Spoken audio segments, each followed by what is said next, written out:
May bago na naman tayong natapos. Grabe namang ganda na ito.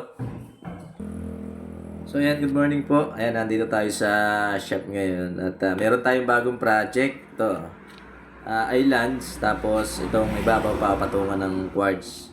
Okay. Ayan, 1/3 by 1/3 ang ginamit nating tubular na frame niya. Tapos double din yung kanyang bracket. Susunod ako sa'yo. Hmm. Diyan ka na sa medyo magaan. Doon ako sa dulo.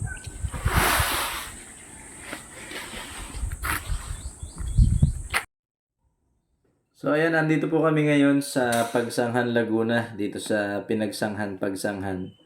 At nag-deliver kami nitong islands, ayan. Bali, sila na ang magpapatong ng quartz dyan. Dineliver lang namin dito.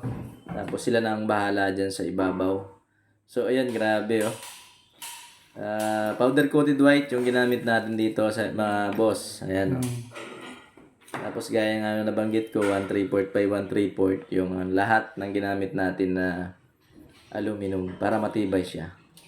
Tapos lahat mga drawers may lagayan ng baso at saka plato. Meron din kutsara itong maliit na drawer. Papatungan pa natin yan ng lagayan ng mga kutsara. Itong mga lalaki, mga drawer naman siya.